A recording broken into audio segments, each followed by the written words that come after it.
ሰበር ዜና በአሁኑ ሰዓት ላይ በሰሜኑ የሀገራችን ክፍል የህወሓት ኃይሎችና የሻዕቢያ ኃይል የኢትዮጵያን መንግስት ለማፈራረስ እየሰራ ይገኛል።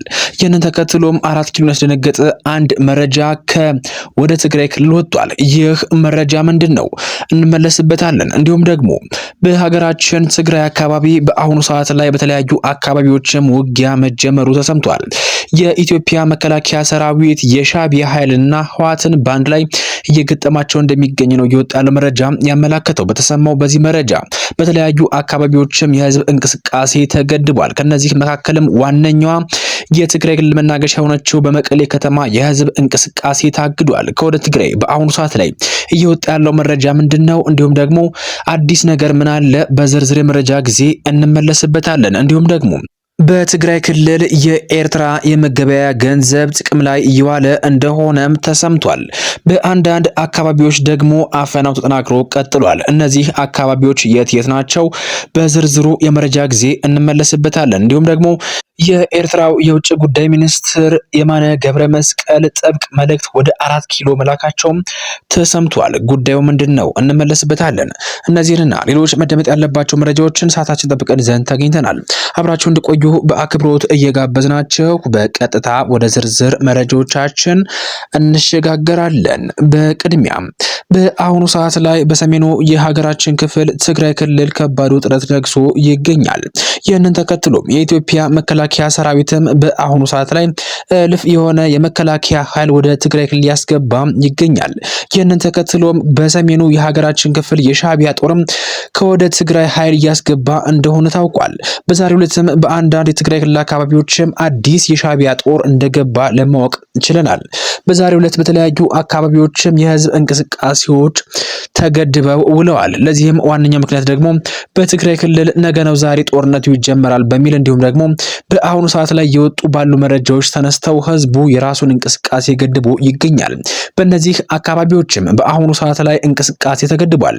የመጀመሪያው በኮረም አካባቢ ሲሆን በመቀሌ እንዲሁም ደግሞ በሌሎችም የትግራይ ክልል አካባቢዎችም ከተሞችም መደበኛ እንቅስቃሴ ከወትሮ የተለየ በመሆን እየቀዘቀዘ መጥቶ ከተሞቹ ባዶ ሆነው ታይተዋል። በተለይም ደግሞ ወታደራዊ አፈሳ መጀመሩን ተከትሎ መንገድ ላይ የሰው እንቅስቃሴ ተገድቧል። በድንበር አካባቢ የሚገኙ ነዋሪዎችም የጦርነት ስጋት ማንዣበቡን ተከትሎ እየተፈናቀሉ ይገኛሉ። ከሽራሮ በርካታ ነዋሪዎችም ከተማዋን ለቀው እንደወጡ ምንጮች ጠቁመዋል። በአሁኑ ሰዓት ላይ ከትግራይ ክልል የሚገኙ ነዋሪዎችም እየሸሹ ይገኛሉ። እንዲሁም ደግሞ የሻዕቢያ ጦር በገፍ እየገባ ይገኛል። ይህንን ተከትሎ ህዝቡ ራሱን ለማዳን ወደ ሌላ ሀገር እየተሰደደ ይገኛል። በተያያዘ መረጃ ድምፀ ወያኔ ቴሌቪዥን ዛሬ ሰራተኞችን በድንገት ሰብስቦ እያንዳንዱ ሰራተኛ ወይም ደግሞ ጋዜጠኛ ወደ በረሃ ወጥቶ መዋጋት እንዳለበት ስራ አስኪያጁ ለጋዜጠኞች ነግሯቸዋል። ከዚህ በተጨማሪም በትግራይ ክልል የኤርትራ መገበያ ገንዘብ የሆነው ናፍቃ ብርን ተክቶ መገበያ እንዲሆን እንዲሁም ደግሞ ከኤርትራ ቴሌቪዥን እንደ አማራጭ ጥቅም ላይ እንዲውልም ወደ ውጊያ የማይዘምት ኃይል መሬቱ እንዲቀማ ጥቅም እንዲቆምበት እያንዳንዱ የገጠር የቤተሰብ ኃላፊ አይብ፣ ገንፎ፣ ማር ወዘተ እንዲያዘጋጅ በከተማ አካባቢዎች የሚኖሩ 25 ኪሎ ግራም እህል 1 ኪሎ ግራም በቆሎ እንዲያዘጋጁ ትዕዛዝ መውረዱን አንድ ከፍተኛ የስምረት ፓርቲ አመራር ተናግረዋል። እንዲሁም ደግሞ በመጪው የካቲት 16 2018 ዓ.ም ከቦታ ቦታ የስንቅ መሰብሰብ ስራ ይጀመራል ተብሎም ታስቧል። በአሁኑ ሰዓት ላይ ትግራይ ክልል ነገሮች ከቁጥጥር ውጭ የሆኑ ይገኛሉ። ከዚህ ጋር በተያያዘ የኤርትራው የውጭ ጉዳይ ሚኒስትር የማነ ገብረ መስቀል ጥብቅ የሆነ መልእክት ወደ 4 ኪሎ ልከዋል። በዚህም የባህር በር ከመፈለግ መጀመሪያ የሀገር ውስጥ ግጭት አቁሙ ሲልም የኤርትራው ማስታወቂያ ሚኒስትር የማነ ገብረ መስቀል ተናግሯል። የኤርትራው የማስታወቂያ ሚኒስትር የማነ ገብረ መስቀል በኤክስ ወይም ደግሞ ትዊተር ገጻቸው ባሰፈሩት ጽሑፍ የኢትዮጵያ መንግስት ደጋፊዎችና ካድሬዎች ሐቀኝነት የጎደላቸው መከራከሪያቸውን በማቅረብ በኤርትራ ላይ ጦርነት ለመክፈት ሰበብ እየፈለጉ ነው ሲልም ወንጅሏል። ሚኒስትሩ የቀይ ባህርን ደህንነት ለማስጠበቅ የባህር ኃይል ማሰማራት አስፈላጊ ነው የሚለው የኢትዮጵያ መከራከሪያ ከእውነት የራቀና ለቅዠት የቀረበ ነው ሲልም አጣጥሉታል። የኢትዮጵያ መንግስትም የሀገር ውስጥ ግጭቶችን መፍታት ባልቻለበት ሁኔታ ቀጠናዊ ግጭት ለመፍጠር መንቀሳቀሱ ግራ አጋቢ መሆኑን የገለጸው ሚኒስትሩ መንግስት በውስጥ ችግሮች ላይ ቢያተኩር እንደሚሻል መክረዋል። የወደብ ኪራይ ክፍያ በኢኮኖሚ እድገት ላይ ተጽዕኖ ያሳድራል የሚለው መከራከሪያ ጊዜ ያለፈበትና ሀቀኝነት የጎደለው ነው ያለው አቶ የማነ እነዚህ መከራከሪያዎችን በሙሉ በኤርትራ ላይ ጦርነት ለመክፈት ታለመ የተቀናጀ እንቅስቃሴ እንደሆነ ገልጸዋል። ሚኒስትሩ አክለውም እነዚህ መከራከሪያዎችም እውነትና እውቀት የታከለባቸው ለማስመሰል የተራራቁ አገላለጾችም ጥቅም ላይ ቢውሉም ዋና ዓላማቸው ግን ሆን ተብሎ ውጥረት ለማባባስና ለኃይል እርምጃ ምክንያት ለመፍጠር ነው ሲል የኤርትራው የውጭ ጉዳይ ሚኒስትር የማነ ገብረ መስቀል ተናግሯል። የኤርትራ መንግስት በአሁኑ ሰዓት ላይ ወደ ኢትዮጵያ በገፍ ሰራዊቱን እያስገባ ባለበት ሰዓት ላይ ይህንን መግለጫ አውጥቷል። ኢትዮጵያና ኤርትራ በሰሜን ትግራይ ክልል አቅራቢያ ወታደሮቻቸውን እንዲሁም ደግሞ ወታደራዊ ቁሳቁሳቸውን እያሰማሩ መሆናቸውንም በአፍሪካ ቀንድ ዲፕሎማቲክ ግጭት የመቀስቀስ እድል ከፍ ማድረጉን የቀጠናው ዲፕሎማቶችን ዋቢ በማድረግ ብሉምበርግ ዘግቧል። እንደዘገባው ከሆነ ይህ የወታደራዊ ዝግጅት የመጣው የፕሪቶሪያው ሰላም ስምምነት ከተፈረመ ከ3 ዓመት በኋላ ቢሆንም በፌዴራል መንግስትና በትግራይ ባለስልጣናት መካከልም ባሉ ያልተፈቱ አለመግባባቶች እንዲሁም ደግሞ በሱዳን እየተካሄደ ያለው ግጭት ባሳደረው ተጽዕኖ ሳቢያ ለሳምንት የዘለቀው ውጥረት በተባባሰበት ወቅት ነው ብሏል።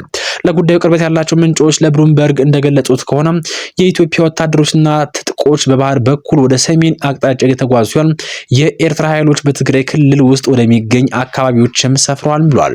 በማህበራዊ ሚዲያ ላይ የሚዘዋወሩና ትክክለኛነታቸው ያልተረጋገጠ ተንቀሳቃሽ ምስሎችም ወታደሮችና ከባድ መሳሪያዎችን የጫኑ ተሽከርካሪዎችም ሲጓዙ አመላክተዋል። ጠቅላይ ሚኒስትር አብይ አህመድ በሳምንት ኢትዮጵያ በቀይ ባህር መዳረሻ የማግኘት የቆየ ፍላጎቷን በድጋሜ ያነሱ ሲሆን የባህር በር ለማግኘት ለኢኮኖሚ እድገት እንቅፋት የሆኑ የሎጂስቲክስ ችግሮች ለመፍታት ቁልፍ መሆኑንም ገልጸዋል። ጠቅላይ ሚኒስትሩም ከቱርኩ ፕሬዝዳንት ረዚብ ጣይብ ኤርዶጋን ጋር በአዲስ አበባ በሰጡት ጋዜጣዊ መግለጫ ኢትዮጵያ የጂኦግራፊ እስረኛ ሆና መቆየቷ ፍትሃዊ አለመሆኑና የባህር በር ማግኘት ለሀገሪቱ ልማት ወሳኝ መሆኑን አጽንኦት ሰጠው ተናግረዋል። ኤርትራ በበኩሏ የጦርነት ዛቻ ስትገልጽ መግለጫዋን ውድቅ አድርጋለች። የኤርትራ የማስታወቂያ ሚኒስትር የማነ ገብረ መስቀል ሉዓላዊ ባህር በር ለማግኘት ግጭትን እንደ መከራከራችን ማቅረብ ዓለም አቀፍ ድጋፍ የላቸውም ሲሉም ለብሉምበርግ ተናግረዋል። በዘገባው ላይም አስተያየታቸውን የሰጡ ተንታኞችም ጉዳዩ ሊባባስ እንደሚችልም አስጠንቅቀዋል። በኦስሎ ኒው ዩኒቨርሲቲ ኮሌጅ ሰላምና ግጭት ጥናት ምሁር የሆኑት ኒኬትል ትሮቫል ገቢ ምክንያቶች ከተፈጠሩ አዲስ ጦርነት ሊቀሰቀስ እንደሚችልም ገልጸዋል። የኢንተርናሽናል ክራይሲስ ግሩፕ ባልደረባ የሆኑት ማግስት ታይለር በበኩላቸው ሁኔታው በኢትዮጵያ መንግስትና በኤርትራ እንዲሁም ደግሞ በተወሰኑ የህወሓት አመራሮች መካከል ውጥረት እየተባባሰ መምጣቱን የሚያንጸባርቅ መሆኑንም ጠቁመዋል። ብሉምበርግ አክሎም እንደገለጸው የ2022 ሰላም ስምምነት አተገባበር በተመለከተ በተለይም ተፈናቃይ መመለስ በምዕራብ ትግራይ አከራካሪ ይዞታዎች ላይ ያለውን ቁጥጥርና የፌዴራል መንግስት የህወሓት ኃይሎች ሙሉ በሙሉ ትጥቅ እንዲፈቱ የሚያቀርቡ ጥያቄ አሁንም መፍትሄ ያላገኙ ነጥቦች ናቸው ብሏል።